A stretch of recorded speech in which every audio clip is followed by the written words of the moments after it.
The galaxy is a graveyard of possibilities, each choice carving scars into eternity. Among the countless tragedies of the Horus Heresy, few burn brighter than the fate of Magnus the Red. The Crimson King, the most gifted psyker among the Emperor's sons, saw too much, too clearly, and too soon. He peered into the currents of the warp and glimpsed betrayal long before it came.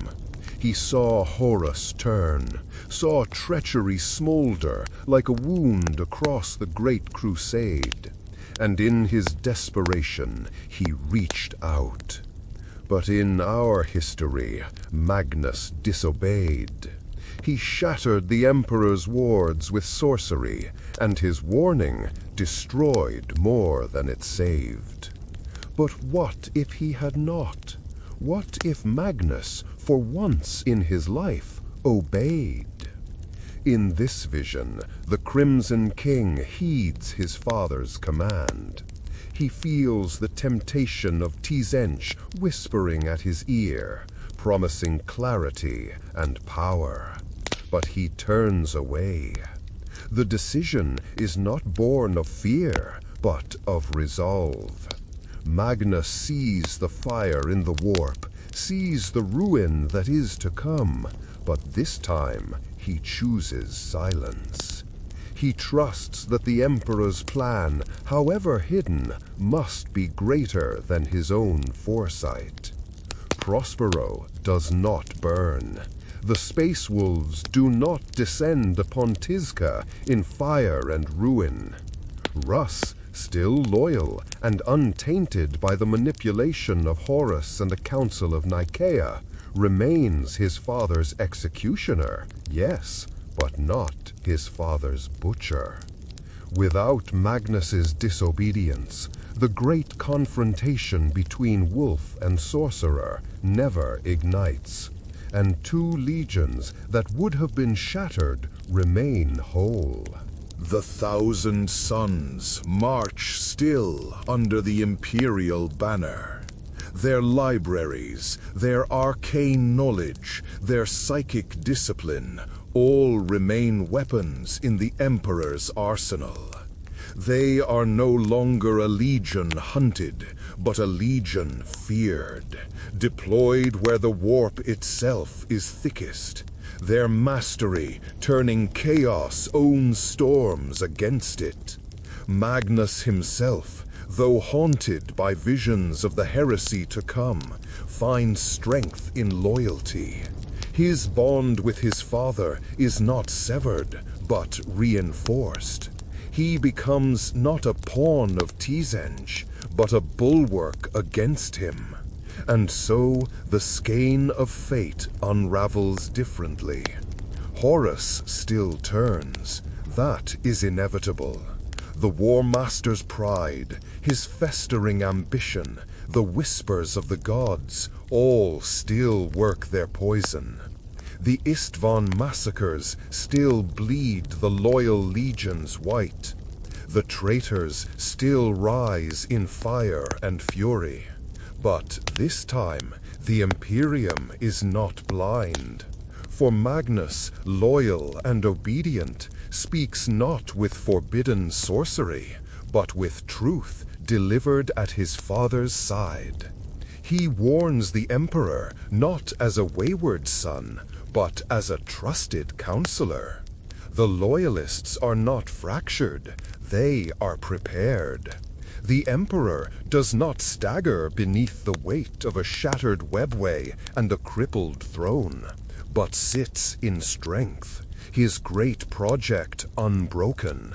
His armies, guided by foresight and shielded by psychic might, are not scattered by confusion, but rallied by certainty.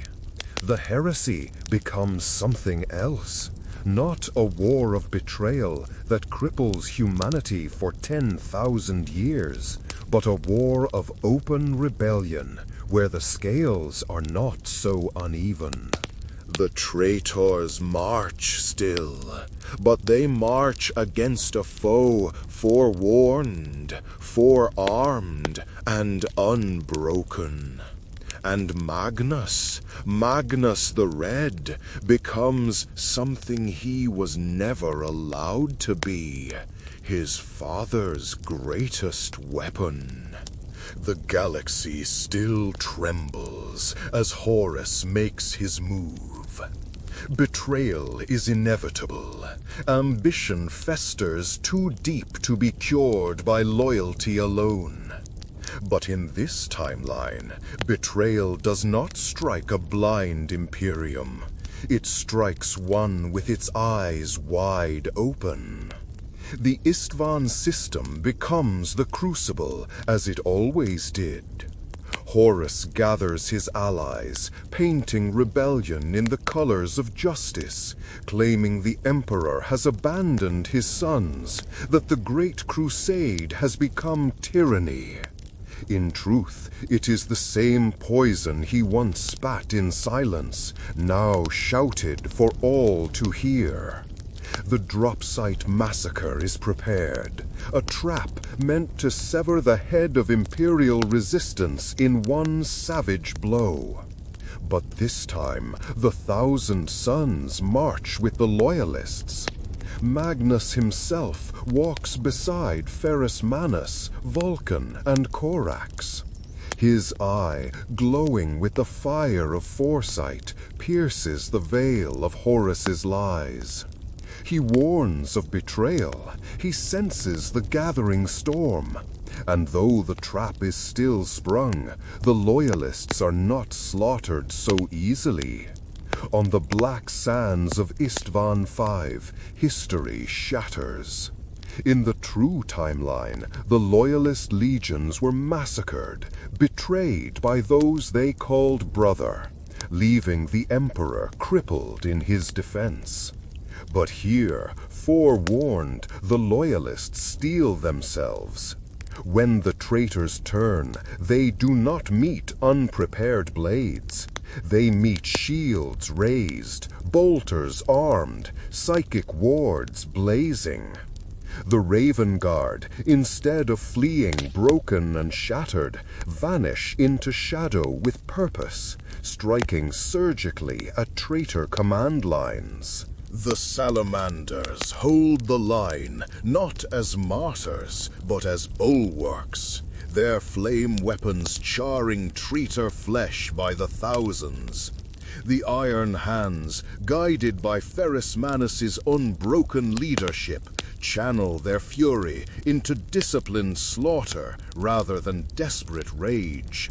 And above them all, Magnus unleashes his legion's true strength.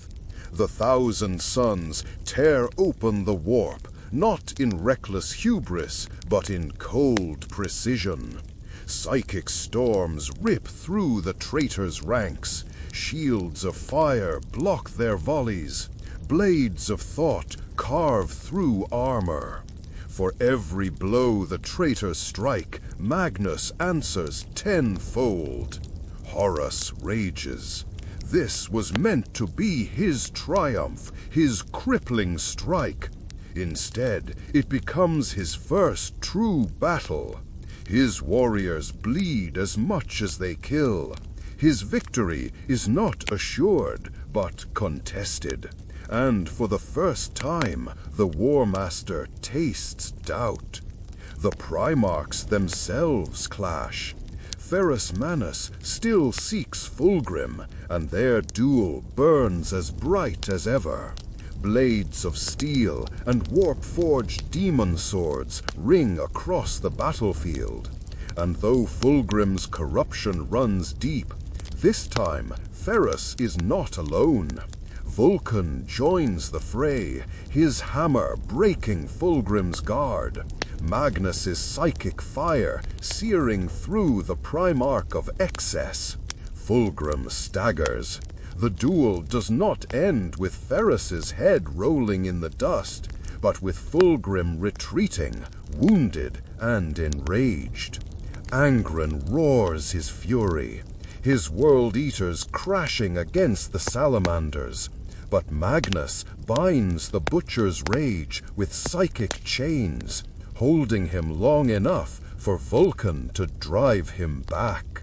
Perturbo's iron warriors hammer the Raven Guard, but Korax, forewarned, dances through their lines, turning ambush into counterattack. The battlefield is chaos, but not collapse. The drop site massacre fails. The Loyalists do not die in fire and betrayal, but endure. Blood flows in rivers, yes. Entire companies are lost, yes.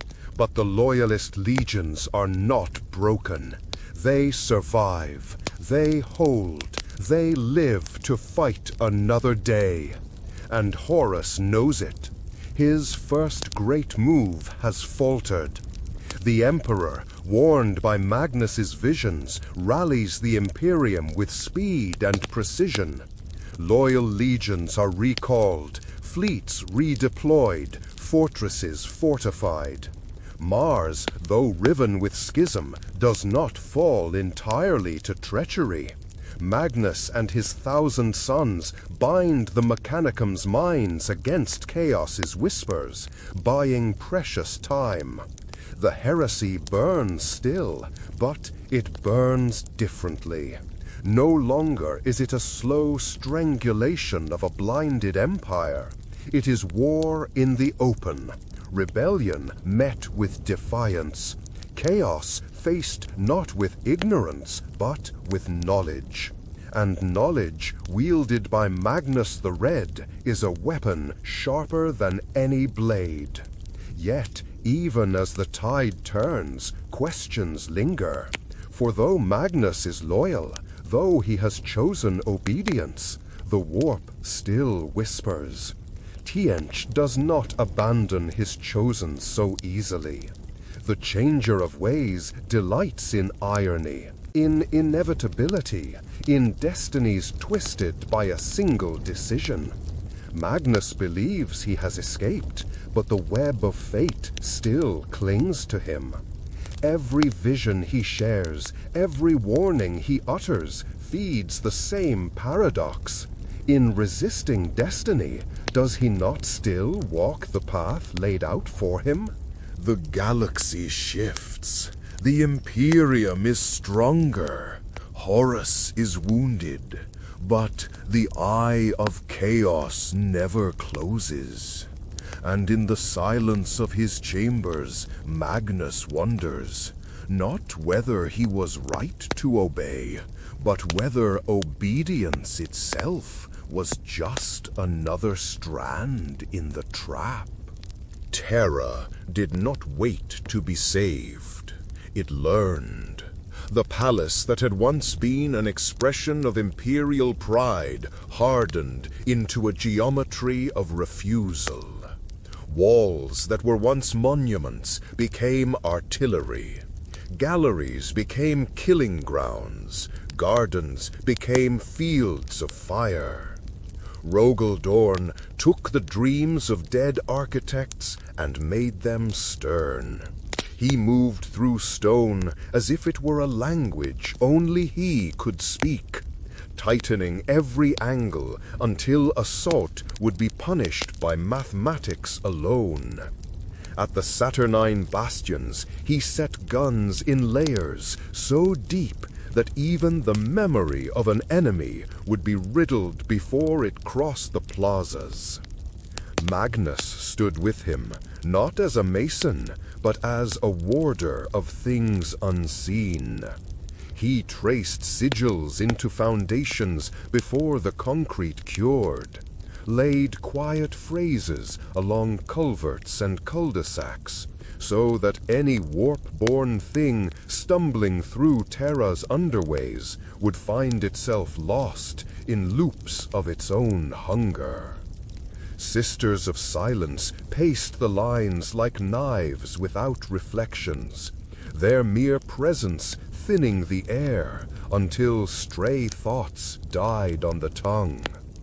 The Custodes watched them all, still and gilded, their eyes unreadable. It was the Emperor's city again, but this time it knew that the universe wanted it dead. In the Strategium, a map of the Imperium glowed like a constellation of wounds. Sanguinius stood at one shoulder of the table, an angel cast in sorrow, his visions arriving like bruises. Guilliman's voice was a cadence of supply and consequence, moving fleets as if they were organs to keep a failing body breathing. Layman Russ paced, restless as a loaded spring. Hatred and loyalty fighting for the same seat in his chest whenever Magnus entered. Vulcan arrived without announcement and smelled of ash and rain. He spoke softly, and when he finished, people remembered to breathe. The Emperor listened, and the room leaned toward him.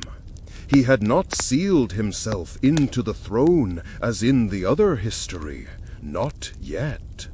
The Webway project still stood like a cathedral under scaffolding, wounded by time, scarred by hubris, but alive. He showed Magnus the wound Magnus had not made this time. A rent cut through by 1,000 small mistakes, by the cumulative sin of existing in a universe that rewards nothing. Together they worked beside the gate's pale light, father and son, writing counter-songs across bars of ancient power, stitching the human world to a way that did not stink of demons.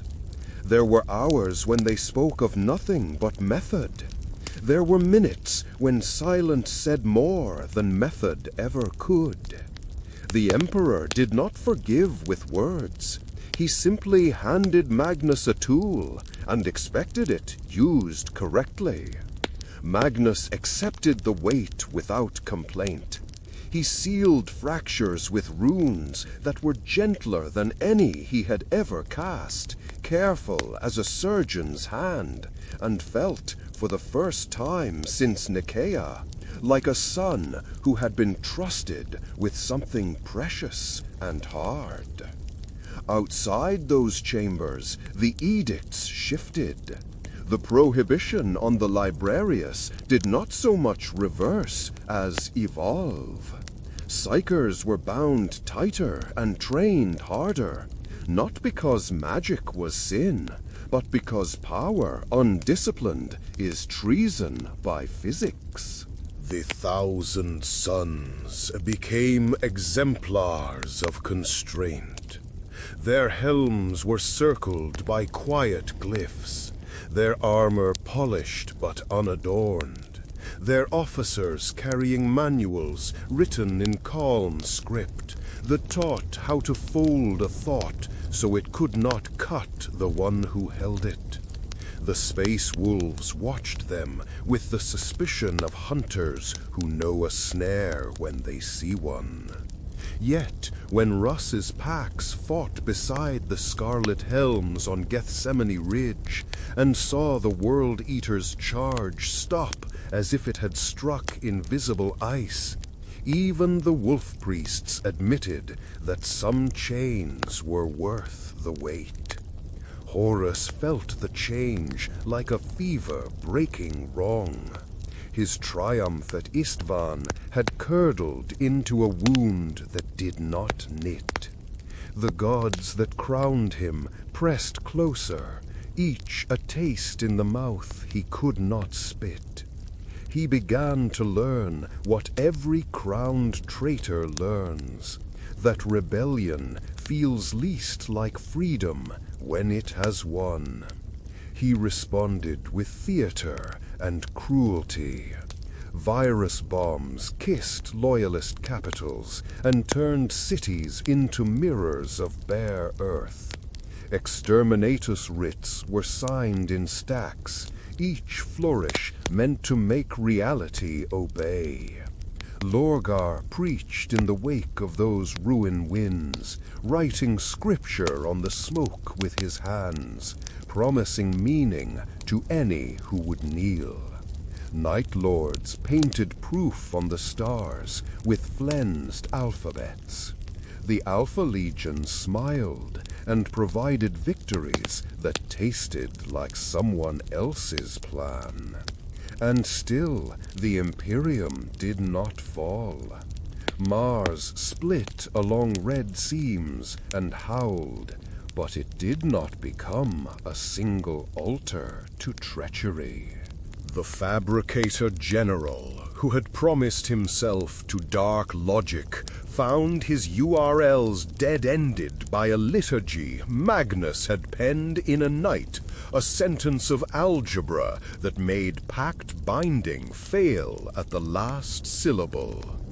Skitarai cohorts marched in both directions across the same plains, red against red, the ground between them blackening under cross-silo barrages. Forge worlds chose, and their choices were arguments made in plasma. The Mechanicum was not saved, it was slowed, and in war, that difference is a generation of lives. Magnus set an order to the madness at the front. His astropaths heard each other more clearly than they had any right to. Their choir chains tuned to a standard he maintained with ritual and will. Strike forces that once would have missed each other by weeks converged within hours. Night jumps that should have thrown whole fleets into the teeth of storms became narrow crossings over a river at winter. He refused to speak the word miracle. He called it work. The loyalist counterstroke began where the traitors were most certain. Imperial fists ground the Iron Warriors to a halt, not with heroics, but with labor, outdigging the diggers until Perturabo's artillery shells began to look like petitions. Ultramarines recovered a dozen worlds in a season without a single glorious last stand, which was why they kept them. Ravenguard assassinated campaigns as if they were men, sliding blades between schedule and supply until the plan bled out. Salamanders walked into fire and came out carrying children and refugees, and in their wake recruits filled barracks that had been dust half a year before.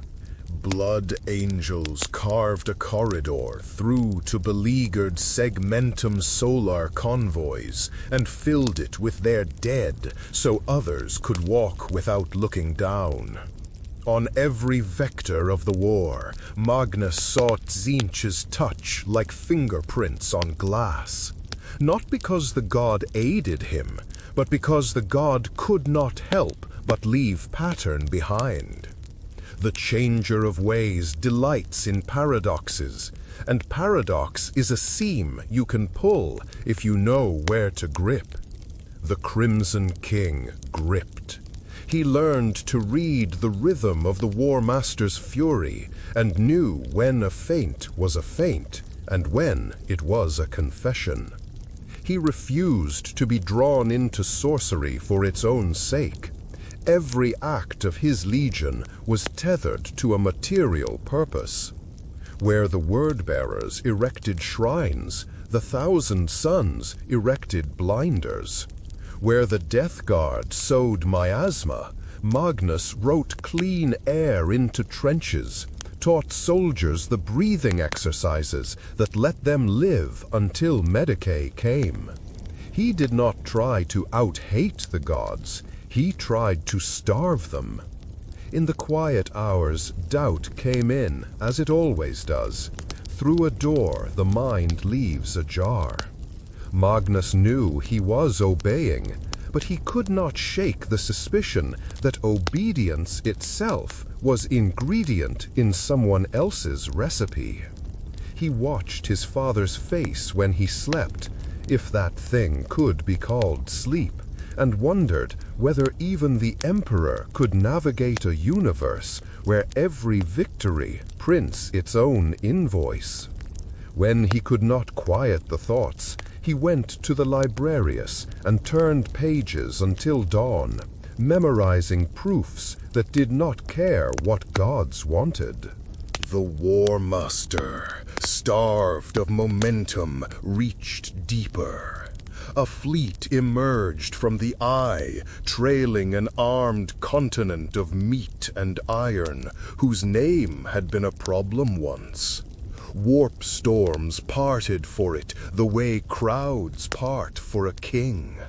On its decks, the Death Guard stank of promises kept too long. Typhon's laughter crackled down vox lines like corrosion. Horus sent it toward a string of worlds that fed Terra without fanfare, reasoning that if he could not crush the head, he could rot the gut. Magnus met it in transit, not with ships alone, but with a design. He anchored a lattice of thought between astropathic souls like scaffolds, and swayed the storm into a corridor so narrow that the plague engines had to march in single file. The Imperial Navy fell upon the column with patient malice, cutting the spine first, the limbs next, leaving the head to watch itself die. Typhon pried open reality to escape, and found a hand on the other side, closing it again. Magnus did not smile, but Dorn did later when he saw the numbers. On Terra the gate steadied. The webway's breath no longer stuttered. The Emperor began to withdraw fragments of himself from 1,000 distant works and turned them toward the single labor that could unmake the heresy's premise. A road for humanity that demons could not walk. Magnus stood at the threshold for the last time before the next phase, and knew why his father had forbidden him once. He bowed his head without shame. He would not step through until he was told. News of the failure at Istvan echoed. News of the failure at Gethsemane Ridge followed it. News of the failure of the Plague Fleet joined the chorus. Horus heard them all and felt a thing he had not felt since youth. The sense of standing at a cliff's edge with wind at his back. Lorgar told him to believe harder. Perturabo showed him numbers that said belief had mass and theirs was decaying. Fulgrim asked him to dance anyway. Mortarion coughed blood into his palm and called it prophecy. Angron asked who needed cliffs when there were walls to run through. The War Master looked toward Terra and saw not a throne to be stolen, but a city that refused to be a stage. He told his gods he would break it. They told him he already had, somewhere, somewhen, in futures written in fever. He swallowed that answer like glass and ordered the largest fleet mankind had ever birthed to assemble.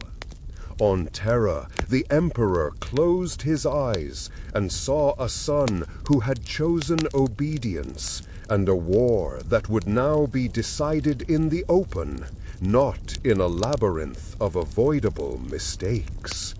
He sent for Dorn, he sent for Sanguinius, he sent for Russ, and for Guilliman, and for Vulcan, and for Corax. When Magnus arrived, he did not speak to him as a weapon. He spoke to him as the fulcrum upon which a universe might pivot without breaking. Horus was coming. The walls were ready. The webway breathed. The gods leaned in. And somewhere beyond all of it, a question sharpened like a blade. If obedience saved everything, would it also cost the thing obedience was meant to protect? The siege of Terra was not avoided. Nothing could have averted it.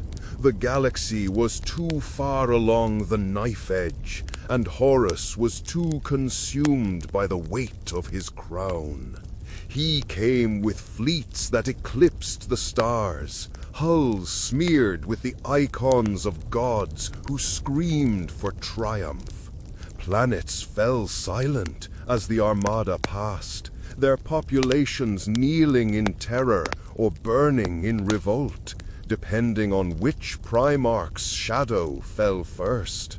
At their center burned the War Master's flagship, the Vengeful Spirit, its decks thick with warriors who had ceased to think of themselves as sons of the Emperor and thought only of themselves as wolves unleashed. But Terra was not unready. Dorne's fortresses spoke first. Macro cannon fire rose like sermons, litanies written in streaks of fire across the void. Fleets anchored in Saturn's shadow bled themselves dry to slow the tide, giving Terra minutes that were worth decades. The palace did not quake when the bombardment began.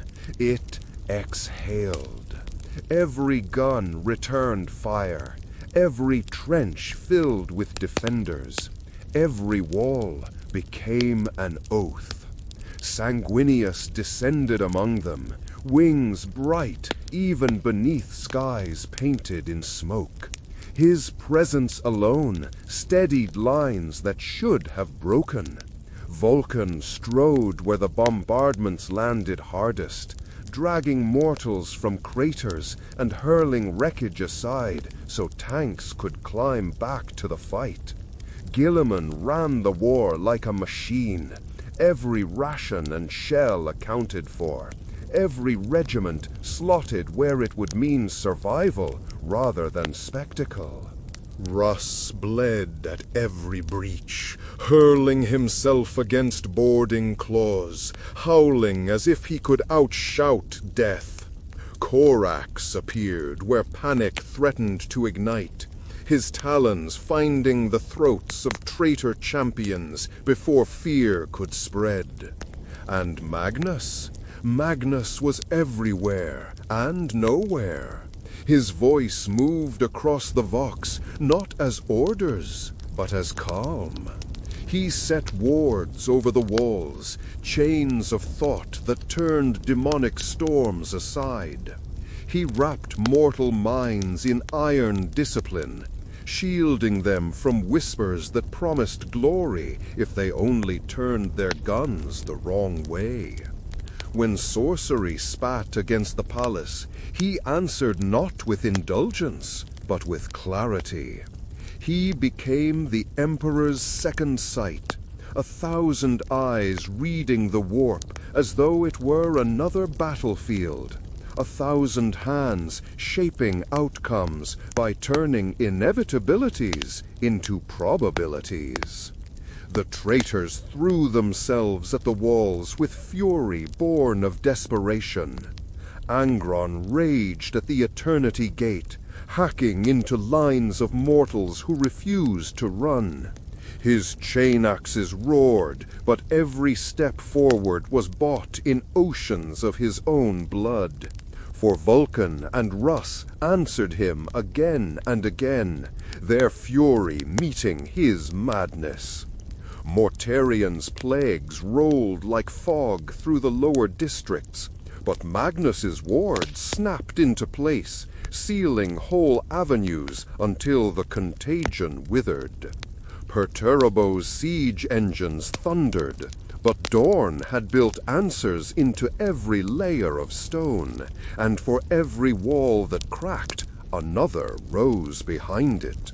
Fulgrim danced through firestorms, his blade a streak of silver ruin, but Corax hunted him from shadow to shadow, keeping his elegance from blossoming into victory. And Horus watched. He had expected to see weakness, to see his father's empire trembling, shattered by betrayal. Instead, he saw defiance. He saw sons who fought not with blind faith, but with knowledge of his treachery and preparation for his blow. He saw Magnus standing where Horus had thought only ash would remain, wielding not hubris, but loyalty. And for the first time, the War Master understood the truth. His rebellion had already failed. The Chaos Gods raged. They demanded more. They demanded Horus ascend fully, abandon his flesh, become their vessel utterly. But Horus, even now, clung to his pride. He was War Master. He was son. He would not be puppet. He would crush Terra himself, or die proving he had been worthy. The bargain was set, and the end game drew near. The Emperor knew this. He knew that no matter how high the walls, no matter how deep the trenches, this war would end not with battalions, but with a single confrontation. He gathered his sons in the hall of Hegemon, and spoke not as God, but as Father. He told them that loyalty was not obedience alone. It was choice. It was sacrifice. It was faith not in victory, but in the worth of fighting at all. And then he named Magnus his right hand. The Crimson King bowed. The others watched in silence. Russ with suspicion, Dorn with iron acceptance, Sanguinius with sorrow, Gilliman with calculation, Vulcan with quiet approval, Corax with unreadable eyes. But none objected, for all of them had seen what Magnus's loyalty had bought. The heresy had not been prevented, but it had not devoured them. And now, at the brink, it was Magnus's strength that held the line between ruin and survival. The final act played out as prophecy demanded. The vengeful spirit hung above Terra like an open wound. The Emperor stepped aboard, accompanied by Sanguinius, Dorn, and, in this history, Magnus.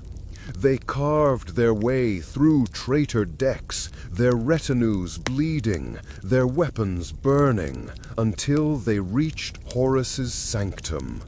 There, as ever, Sanguinius fell.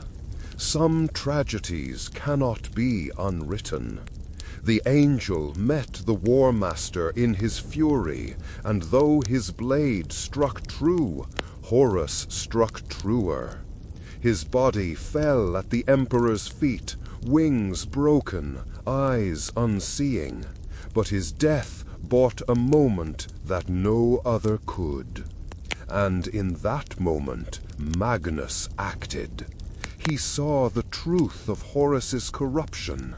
He saw the chains of chaos coiled around his brother's soul.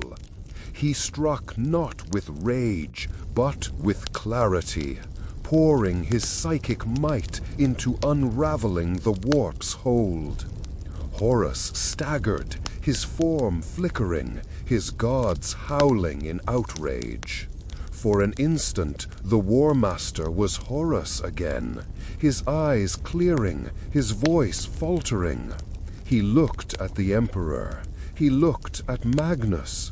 He looked at the blood on his hands, and he wept. The Emperor seized the chance. His power surged, not as raw annihilation, but as judgment. Together, he and Magnus struck, not to kill Horus, but to end the god's grip upon him.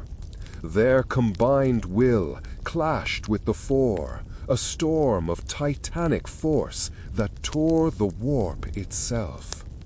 Reality cracked. The palace shook. Across the galaxy, demons howled as their chains faltered. The gods strained, resisted, screamed, and lost. Horus collapsed, his body broken, his soul freed. He died as a son, not as a traitor. The Emperor, scarred and weakened by the struggle, stood bloodied but alive. And beside him Magnus endured, his body trembling, his eye dimmed, but his loyalty unbroken. The heresy ended not with the Emperor entombed upon the golden throne, but with the Emperor wounded, weary, yet still walking. Terra smoldered, the legions lay in ruin, the galaxy bled, but the dream survived. And so the question lingers across history. Was Magnus wrong? If he had disobeyed, if he had warned through sorcery, perhaps the heresy would have followed the course we know, ending in millennia of stagnation and a god upon a throne. But in obeying, in trusting, he preserved something greater. He preserved the chance for humanity, not to live in eternal night, but to walk, scarred and staggering, into dawn. Magnus, the Crimson King, had always been a tragic figure. But in this vision, he became something else. He became the son who chose obedience, and by that choice, he saved the Imperium.